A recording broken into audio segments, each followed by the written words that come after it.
Bonjour à tous, ravi de vous retrouver pour cette nouvelle année d'informations sur Nyon Région Télévision. Aujourd'hui, nous évoquerons le bilan de la saison 2016 au niveau du tourisme, la saison actuelle avec la neige qui est arrivée. Nous évoquerons aussi la relève politique dans la commune de Burtigny qui cherche un municipal. On l'évoquera avec sa syndic. Et puis enfin, on s'intéressera aux insectes et en particulier un coléoptère qui fait des ravages dans nos forêts. Mais avant toute chose, les flocons qui sont enfin arrivés dans la région et en plaine, c'était mardi matin, la neige qui a fait son apparition recouvrant tout de son manteau blanc, comme ici sur ces images tournées par Greg Barnil à Gland. La neige qui a provoqué de nombreuses perturbations tant sur le rail que sur la route. La météo s'annonce d'ailleurs particulièrement froide ces prochains jours. Prudence donc sur les routes et les trottoirs aussi, où le verglas prend à présent ses quartiers d'hiver. Le tourisme à présent, avec l'année 2016 évidemment qui s'achève dans la région de Nyon. On en parle avec le directeur de Nyon Région Tourisme, Didier Miéville. Didier, bonjour. Bonjour. Merci de votre présence sur le plateau de NRTV. On regarde d'abord sur 2016. Comment s'est portée cette année? Est-ce qu'il y a un élément qui va rester dans les annales? On l'espère, puisqu'on devrait arriver une année record au niveau des nuitées hôtelières. On devrait arriver à une belle augmentation entre 12 et 15 000 nuitées hôtelières l'année passée. Notamment beaucoup de Suisses qui nous ont visités l'année passée. Et ça devrait... Quel pourcentage d'augmentation? À peu près 10%, puisqu'on devrait passer les 160 000 nuitées hôtelières sur l'année 2016, qui constituerait un record. Je mets un petit bémol, parce qu'on attend les derniers chiffres. Il faut toujours un petit moment d'attente pour les statistiques officielles, mais ça devrait être le cas. 10% d'augmentation sur une année, c'est beaucoup. On l'explique comment? C'est beaucoup. De nouveau, très grande influence des Suisses, et je pense qu'on a su tirer notre épingle du jeu au niveau de la promotion également. Il y a certainement d'autres facteurs. Il y avait un grand salon financier à Genève qui n'est pas là toutes les années non plus. Hein. Ça a aussi une influence, ça déborde aussi sur nous. Mais au niveau de la Suisse, on a fait une belle promotion. Et puis on a fait une promotion qui était surtout axée sur la Suisse allemande. Une promotion qui s'ajoutait aux couches qu'avait mis Suisse Tourisme, l'Office du canton de Vaud. Hein. Tout le monde dit, le Suisse Tourisme dit, les Suisses restez en Suisse. Le canton de Vaud dit, mais venez dans le canton de Vaud. Puis nous, on dit, venez dans la région de la Côte, venez à Nyon, à Morges. Et les deux régions, en fait, ont bien performé en 2016. Parmi ces nuitées, sauf erreur, il y a 10 000 nuitées qui sont liées directement à l'UFA, la présence de l'UFA à Nyon. On sait que le projet de salle de congrès et d'hôtel, la nouvelle direction de l'UFA n'en veut pas. Qu'en est-il de la salle du coup multisport qui était prévue? Daniel Rosselin nous parle d'un plan B. Est-ce que vous en savez un peu plus? Écoutez, non, je ne suis pas dans le secret des dieux, si on peut dire. Pourtant, vous êtes bien placé. Oui, bien placé, mais bon, voilà, je pense que quand on parle de plan B, il faut un petit peu de temps pour le réaliser. Maintenant, après, moi, j'ai entière confiance en notre syndic, au syndic de Nyon, pour trouver les solutions qui s'imposent comme il le fait souvent. C'est vrai que l'UFA est importante pour la région. Elle est importante au niveau des nuitées hôtelières. Et puis, c'est qu'on peut regretter si les projets sont un petit peu en stand-by. Et on peut espérer quand même quelque chose se fasse. Parce que c'est vrai qu'au niveau d'un palais des congrès, je pense que c'est quelque chose qui manque dans la région. Donc ça, c'est d'une part quelque chose qu'il faut absolument faire. Au niveau de l'hôtellerie, les hôtels de Nyon se sont beaucoup modernisés ces 5 dernières années. C'était nécessaire, mais ils le font bien. Il y a aussi le BS qui s'est ouvert l'année passée.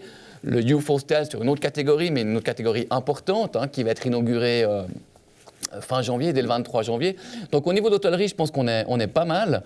C'est vrai qu'au niveau des palais des congrès, ça serait bien. Puis peut-être un musée du football pour attirer un peu les gens. Ça serait peut-être une piste à explorer. On voit qu'à la FIFA, ça ne marche pas si bien que ça. C'est vrai, mais peut-être que la communication n'a pas été faite de manière adéquate. Je dirais aussi que la FIFA est un petit peu excentrée par rapport au centre de Zurich. Je pense que le flux touristique n'est pas forcément facile.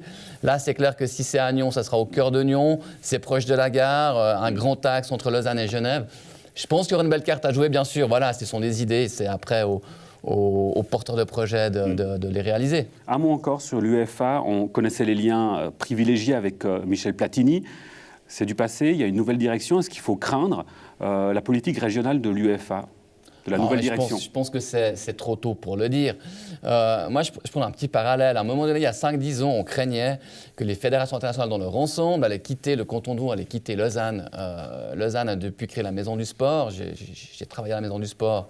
En fait, lors de ces années-là. Et maintenant, on est passé à peu près de 20-30 fédérations internationales sur le canton au début des années 2000 à plus de 60 actuellement. Donc ça m'étonnerait que l'UEFA prenne le chemin inverse et se désengagerait de ses activités dans la région. Didier Miéville, avant d'évoquer avec vous la saison hivernale, qui cette fois-ci, c'est certain, a débuté avec la neige qui est arrivée, je vous propose de faire un point sur l'ouverture de la Dôle. Andrea Brasselepeau à la caméra et Florian Cavaneri ont été voir justement les responsables de la Dôle. On regarde et on se retrouve juste après en plateau. Joël Crétin, bonjour. Ça y est, la neige est là. Bonjour. Alors, cette neige, elle est enfin arrivée sur le massif de la Dôle. Les exploitations ne sont pas encore ouvertes. Qu'est-ce qui manque encore ? Ben écoutez, depuis le début de la semaine, nous avons déjà eu une petite livraison qu'on a acceptée volontiers. Et nous attendons encore 20 cm pour pouvoir commencer les préparations de pistes, et éventuellement, surtout sur le secteur de Saint-Cergue, puisque nous avons des pistes qui sont bien préparées. Donc nous avons quand même l'espoir de pouvoir, avec les précipitations de fin de semaine, de pouvoir préparer ces pistes et recevoir notre clientèle en toute sécurité. Oui, on annonce même une ouverture de ce massif pour la semaine prochaine avec des épisodes neigeux qui vont se poursuivre en tout cas jusqu'à dimanche. La semaine prochaine, il va faire extrêmement froid. On annonce jusqu'à -12. Est-ce que c'est plutôt positif pour préparer ces pistes ? C'est positif, affirmativement, de préparer dans de bonnes conditions et surtout avec un maximum de neige, de façon à ce que nous puissions préparer le plus rapidement possible. Parce que le manque de neige nous retarde profondément et on doit ramener de la neige, faire des appoints. Avec un gros stock de neige, nous aurons facilité pour préparer. Thalie Niffler, vous êtes la répondante au sein du conseil régional qui est donc le propriétaire des installations depuis ce fameux partenariat avec la Sogestar qui, elle, est l'exploitant de ces pistes. Comment se passe ce partenariat ? Donc effectivement, le conseil régional représente l'actionnaire principal de Télédo-Lessa et Télédo-Lessa a signé une convention de 27 ans le 8 décembre dernier, ici même, avec la Sogestar. Donc depuis le 8 décembre, toute la préparation était de pouvoir ouvrir à Noël si la neige serait présente pour Noël. Et donc c'était vraiment sur les chapeaux de roue pendant quelques semaines. Malheureusement, la neige n'était pas là, mais la Sogestar a malgré tout ouvert aux piétons pendant les fêtes pour que les piétons puissent aussi avoir le beau point de vue du massif de la Dôle. Ce partenariat s'annonce sous les meilleurs auspices. J'imagine que les communes sont désormais rassurées. Les communes, tout à fait. Lors de la dernière assemblée générale, la Sogestar a pu se présenter. Madame Ulrich, la directrice, et Monsieur Lacroix, le président, étaient présents. Donc les actionnaires qui étaient encore là, donc les communes étaient présentes. Et effectivement, elles sont rassurées de voir que sur le long terme, nous allons maintenir nos investissements, poursuivre cette collaboration et réaffirmer en fait ce partenariat qui n'est pas uniquement sur l'exploitation, mais aussi sur les investissements à long terme. Voilà, et ces investissements, ça concernera un bâtiment et puis un télésiège. Ça, c'est le point d'union de ces deux entités. Tout à fait. Donc, pour avoir un véritable massif transfrontalier, il faut avoir un télésiège de liaison entre le massif de la Dôle et le massif des Tuffes et effectivement pouvoir accueillir la clientèle au pied du massif de la Dôle, au pied des deux départs de télésiège. Donc, un véritable bâtiment d'accueil avec des points de vente, avec des toilettes propres en ordre, etc. Je sais que c'est bien attendu par la clientèle de la région, par les scolaires, etc. Alors justement, les scolaires, on en parle parce que là, c'est une partie de la saison qui est très importante. C'est là où les classes vont venir. Tout à fait. Alors, on a le conseil régional a pris toutes les commandes en début de l'année scolaire pour toutes les écoles de la région. Je dois dire que nous avons été épatés de voir à quel point les écoles ont envie de monter. La saison est pleine déjà, donc elle s'est rapidement remplie pour les journées d'école, bien sûr. C'est fermé pour les écoles pendant les vacances scolaires genevoises et vaudoises. Et donc malheureusement, les scolaires qui devaient démarrer depuis cette rentrée scolaire vaudoise, donc mardi et demain, et vendredi, cette première semaine, ne pourront pas venir skier à la Dôle. On espère, et les profs, et les restaurateurs, tous les partenaires espèrent bien sûr qu'ils puissent venir. Mais il faut quand même venir à la Dôle, parce que même si on ne peut pas tout à fait skier encore, on peut tout à fait prendre le télésiège et aller se balader au sommet de la Dôle. Affirmatif, pour les relâches de Noël, l'installation du télésiège a été ouverte pour les piétons, ce qui facilite les personnes âgées, le déplacement pour les personnes âgées et aussi les couples avec les jeunes enfants. Joël Crétin, Thalie Niffler, merci beaucoup d'être venu ici, justement, à l'endroit où, le 8 décembre dernier, était signée la convention unissant le Conseil régional et la Sogestar. Voilà. Joël Crétin, bonjour. Voilà pour cette neige qui est enfin arrivée. On a envie de dire, Didier Méville, ouf, ça y est.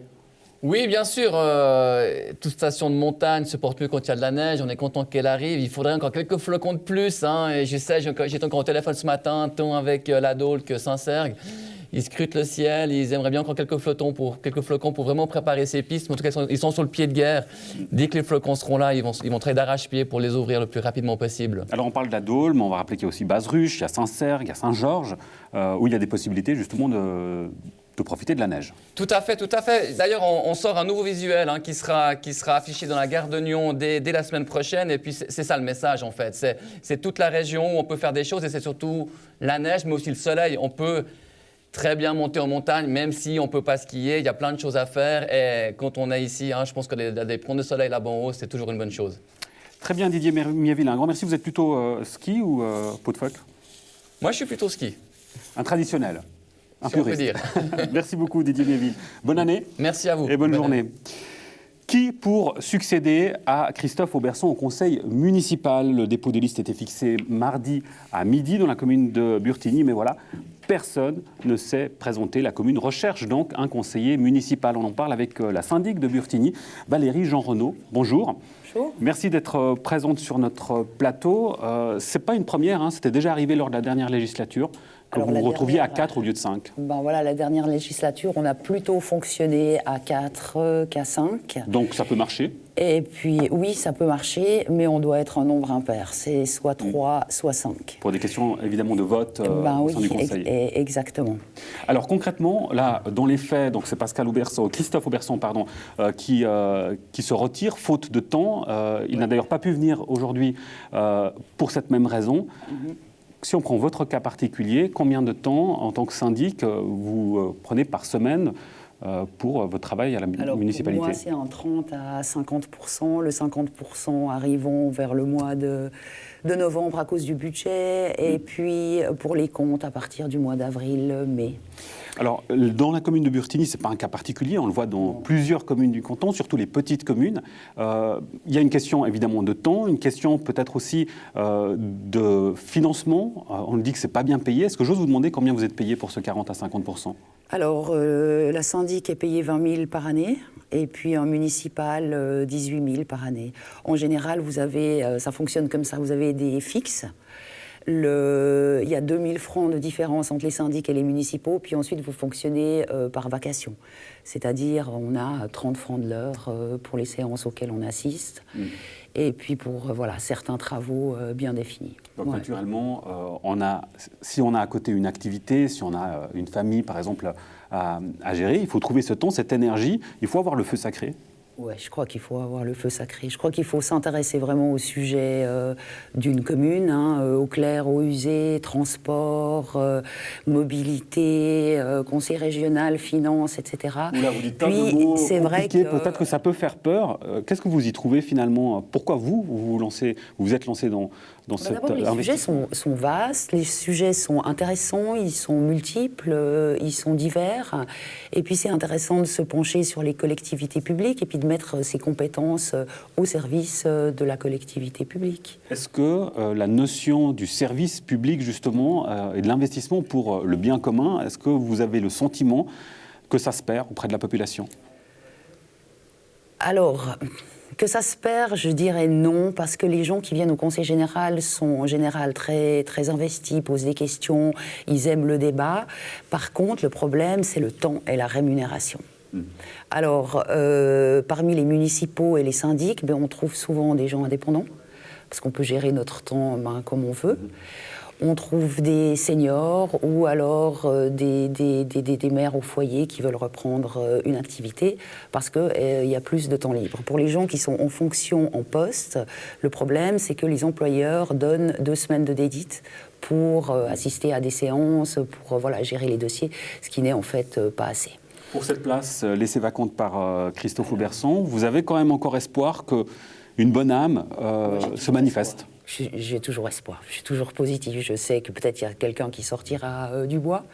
Et puis, donc il y aura une votation le 12 février. Les gens pourront mettre sur les bulletins le nom de la personne qu'ils souhaitent.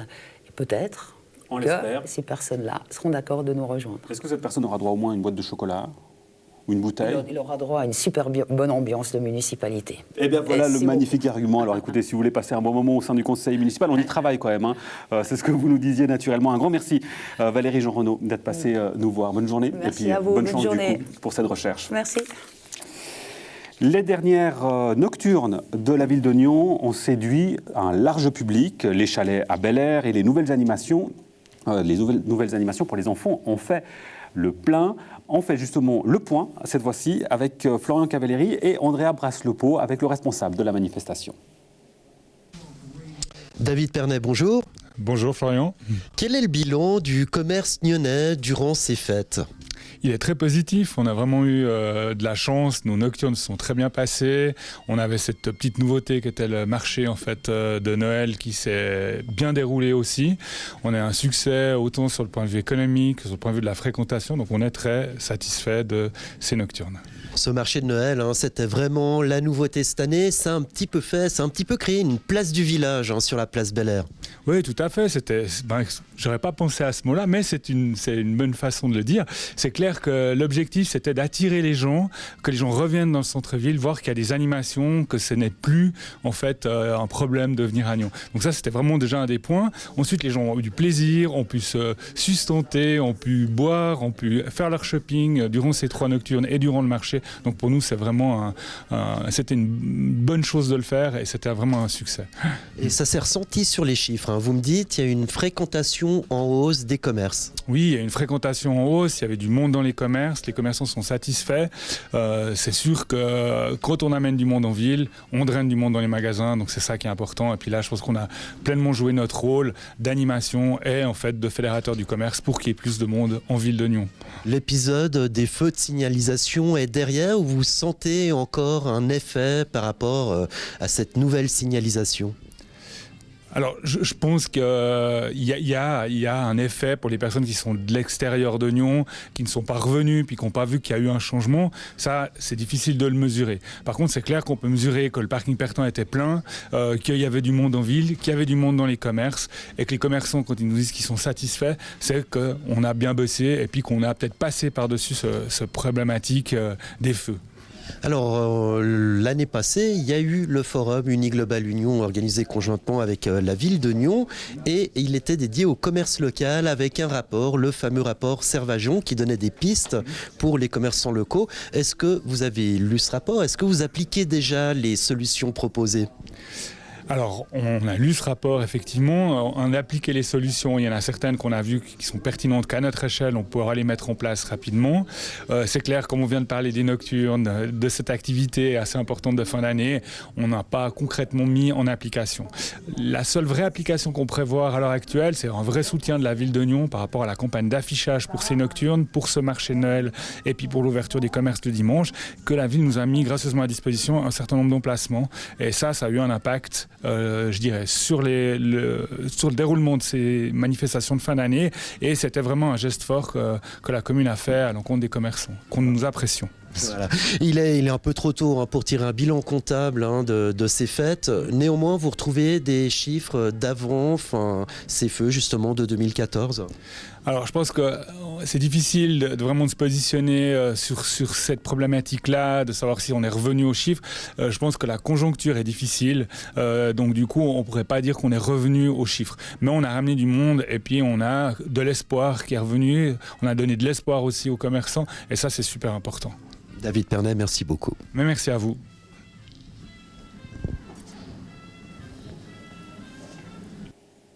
Ils attaquent les marronniers, les érables et les tuent en quelques années. Le Capricorne asiatique, c'est le nom de ce coléoptère. Il fait des ravages dans nos forêts.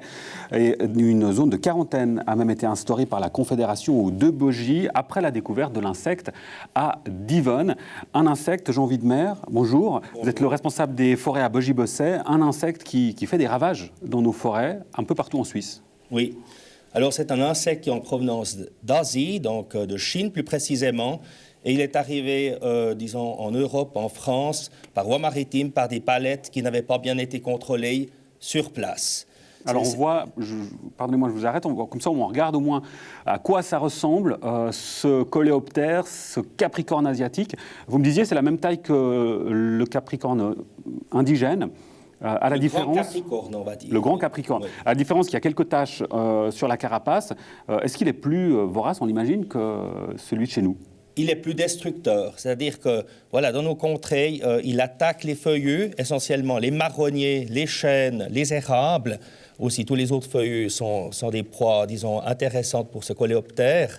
Et le problème qu'il fait, c'est-à-dire que ces larves creusent dans le bois et puis ensuite l'arbre devient dangereux, pourrait s'écrouler sur les gens et deviendrait dangereux pour les passants, les citoyens qui s'y promèneraient en proximité. Alors je l'ai dit, il y a une zone de quarantaine qui a été instaurée par la Confédération. Ça veut dire quoi? Ça veut dire que, disons, pour une période de 4 années, donc une partie des villages de Bogie-Bosset et de Chavannes de Bogie vont devoir détruire tous les arbres feuillus qui seront abattus. Hein. C'est-à-dire déchiquetés en petits morceaux et puis ensuite détruits. Ça a un coût, naturellement. Ça a un coût, oui. Est-ce qu'on peut l'estimer? Alors, les budgets n'ont pas encore été faits, mais je dirais que la Confédération en prend une partie en charge, le canton de Vaud, et le reste sera, ma foi, à charge des 2 communes concernées. Alors, si j'ai un arbre dans mon jardin ou dans ma rue, est-ce que je dois m'inquiéter? Si le coléoptère n'est pas, disons, après cet arbre, il n'y a pas du tout lieu de s'inquiéter. Il faut simplement, si on devait l'abattre pour une raison ou pour l'autre, on l'achemine dans la déchetterie intercommunale. Et dans cette déchetterie, nous avons un emplacement qui est prévu pour ce bois qui, par la suite, sera déchiqueté et détruit. Comment être sûr que mon arbre est sain? Alors, s'il n'y a pas de petits trous, je veux dire, de l'ordre d'une pièce de 2 francs ou comme ça, et puis que les services cantonaux n'ont pas trouvé l'insecte, disons, dans le périmètre suisse, eh bien, jusqu'à ce moment-là, on n'a pas vraiment besoin de s'inquiéter. Est-ce que du coup, les mesures qui ont été prises, on sait que dans le canton de Fribourg, par exemple, ça fait depuis plusieurs années qu'il est présent, il y a des mesures drastiques qui ont été prises, ça a eu un effet concret? Oui, alors l'insecte a été éliminé et puis les mesures préventives ont pu être levées. En dehors des arbres et des arbustes, ça attaque donc les arbres feuillus, il y a un risque concret pour nous, pour vous et moi? Pour l'humain, à part le danger justement d'un accident, oui. Il n'y a aucun danger. Jean Widmer, merci beaucoup pour ces précisions. Je vous propose de rester avec nous. C'est une transition un peu particulière. On va continuer de parler d'insectes, mais cette fois-ci, pour les manger. Avec notre invité, on en parle à l'instant, c'est Jürgen Vogel. Bonjour. Bonjour. Vous êtes le président de l'association Grimiam qui prône pour une transition au niveau mondial pour que manger des insectes puisse également sauver la planète. On va venir en détail, mais d'abord, en quoi est-ce que manger des insectes peut sauver la planète? Bref, des insectes. Manger des insectes, aujourd'hui, on a commencé 2008. À notre coming out au Paléo avec un stand des insectes, grill des insectes, en cadre du festival au Village du Monde. Et ça a eu un joli succès d'ailleurs. C'était un très grand succès. Pour nous, c'était le tremplin, notre coming out.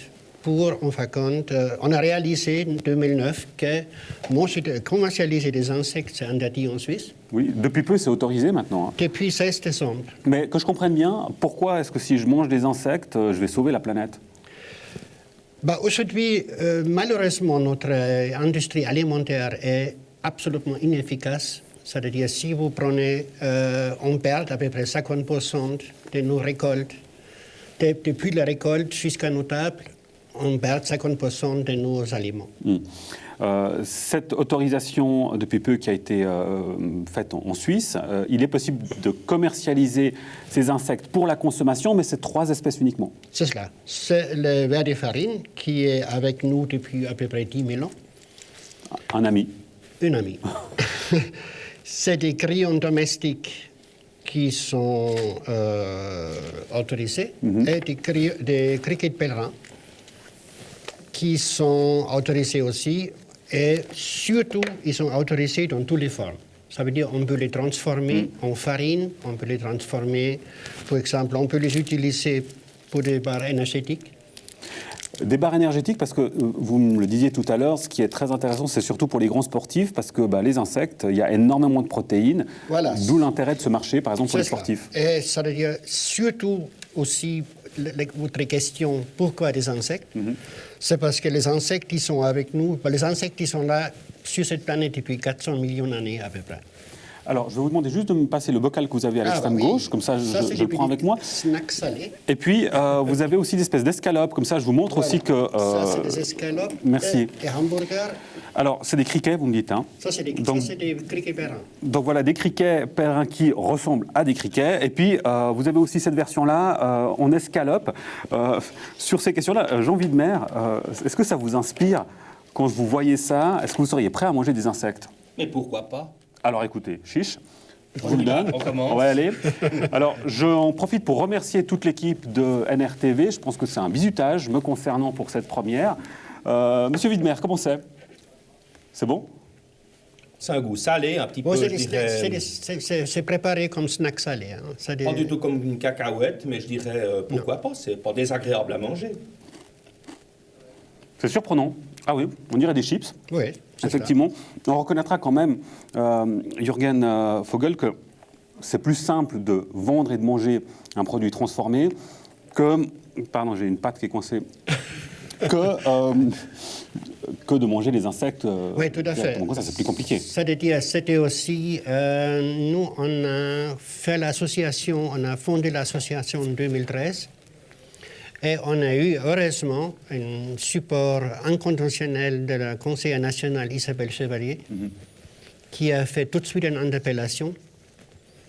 Et d'après le 14 mars 2015, on a fait une dégustation au Palais fédéral. Oui. Parce que la première interpellation, c'était status quo. On sait qu'on mange dans 90 pays sur cette planète. On sait que c'est un aliment naturel ou culturel pour beaucoup de gens. Mais on ne sait pas encore assez. Il faut plus de recherches. On ne sait pas... voilà. Culturellement, c'est difficile. Alors, je le disais, il y a encore peu, c'était interdit à la vente. Il y avait une raison. C'était jamais considéré, c'était un peu comme le 2000, c'était quoi, le quinoa. Oui. Quinoa, c'était pas connu il y a jusqu'à peu, en fin de compte. C'était un nouvel aliment, considéré en Europe comme quelque chose qu'on ne connaît pas. Et si vous voyez des sushis, ça veut dire des poissons crus. Moi, je suis cuisinier à la base. Si je servirais 30 ans arrière une cliente d'un poisson cru, j'ai des licenciés aux Jeux. C'est impensable à ce moment-là. Un poisson, c'est cuit. Et des insectes que l'on va pouvoir bientôt, d'ailleurs, voir dans les grandes surfaces. C'est cela. Il y a une entreprise suisse avec, en l'occurrence, Secop, qui va distribuer. Nous qui lance avec la COP des hamburgers et quelques mets transformés. Les moments, les lois et en vigueur qui le 1er mai 2017. Jean Widmer, on évoquait avec vous le capricorne asiatique, vous ne le mangez pas, hein? Je ne l'ai pas goûté pour l'instant. Vaut mieux pas, peut-être, justement. Ça, c'est pas autorisé, par contre. Ça fait partie des espèces qui peuvent être mangées? Je ne peux pas vous dire, il y a 2000... Les coléoptères, c'est en fin de compte l'animal qui se mange le plus sur cette planète. Ça veut dire qu'il y a 2000 spécies qui sont mangeables, comestibles. Est-ce que celui-là, il est comestible? Je ne sais pas. Je ne peux pas vous dire, mais j'espère qu'il est comme ça. On trouve une solution. Bon, allez, pour terminer, Jürgen Vogel, puisque vous êtes cuisinier, peut-être un petit conseil, une recette très simple et très rapide si on a envie de se faire un petit insecte. Écoutez, pourquoi pas une wok avec des légumes, par exemple des criquets pèlerins bien grillés, un peu d'ail, citron, et c'est bon. Et voilà, vous savez quoi préparer ce soir à manger à la maison. Je suis sûr que les enfants vont adorer. Ces pâtes-là. Des pâtes au... Au criquet pèlerin, avec la farine. Merci beaucoup, Jürgen Vogel. Merci à vous aussi, Jean Widmer, pour vos explications. Voilà, c'est finalement pas si mauvais que ça. Je pense qu'avec une petite flûte de champagne, ça passe particulièrement bien, comme des chips. Un grand merci pour votre fidélité. On se retrouve la semaine prochaine pour un nouveau journal d'actualité. D'ici là, portez-vous bien et à tout bientôt sur NRTV.